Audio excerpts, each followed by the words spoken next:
Hello and welcome to the State of Michigan Department of Community Health Waiver Support Application. After you have registered for the WSA application, the most obvious question is how do I get started using it? This TechCast will be a review of what the major points for you to start using the system.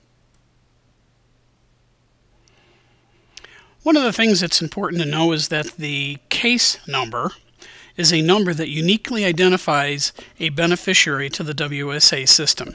And the case number is something that is only useful to WSA.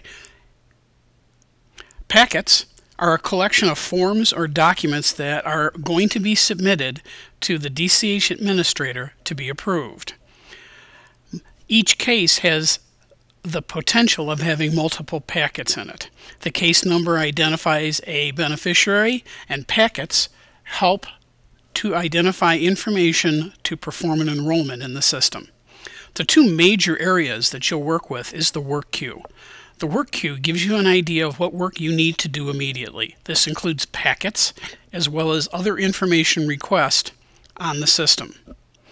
Remember that packets are a basic unit of work. There is another TechCast going into more detail as to what a packet consists of. The second major item that you'll be using is the person link. The default view in the person link is a list of all of the cases that belong to you and your CMH.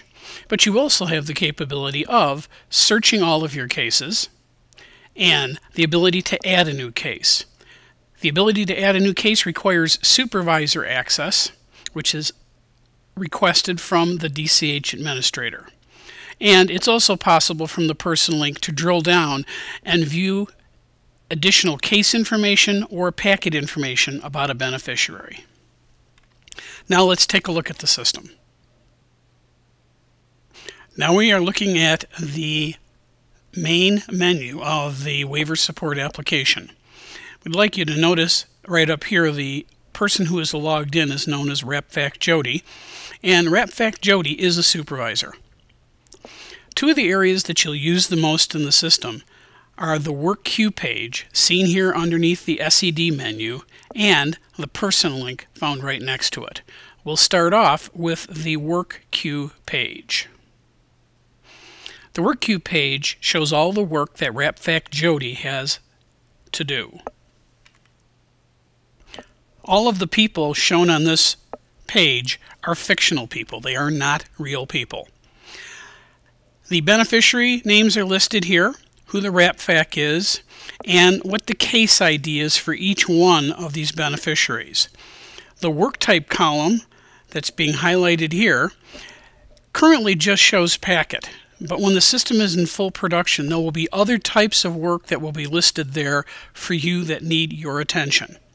For you to be able to take a look at a particular packet, for instance, McDonald Hamburglar, which is case 1467, you would click on the Edit key. When you click on the Edit key, it will show you information about that packet that needs to be reviewed by you. There is another TechCast going into how a packet is handled. As you complete the work on your work to-do list, it will disappear from this list. So as you complete the information for a packet or for other items of work that need to be done, that work will fall off of this list. That's basically how the work queue page functions. The other major menu item that you will use will be the person link. When you click on the person link, it gives you a list of all of the cases that are underneath your responsibility. And in this particular instance, you'll see a list of cases here, alphabetic by the beneficiary's name, and it's possible to sort this grid by double-clicking on any of the column names that are underlined. So case number, beneficiary ID, or status. You'll also notice at the bottom here where we are highlighting, there are page indicators to indicate that this is page 1 of 2. To go to the second page, you would click on the 2. By clicking on the case information link on any one of the beneficiaries, you can look at all of the cases related to that particular person. You'll notice at the top there is a filtering form that allows you to do searching by a particular beneficiary ID, if you know what it is, by a case number, which you will frequently know because you will receive emails letting you know that work needs to be done on a particular case, or the beneficiary's name. For example, we may have just received an email message telling us that we need to take a look at case 1463. So we will key that number in and do a filter. And the results are brought back, and this particular beneficiary is Johnny Quest. To take a look at the cases for Johnny Quest, you would click on the cases link shown here and look at the details of individual cases. It is also possible to find the beneficiary by part of the name. In this example, we will look for the Hamburglar by just keying in a first couple of the characters of the name and clicking on filter.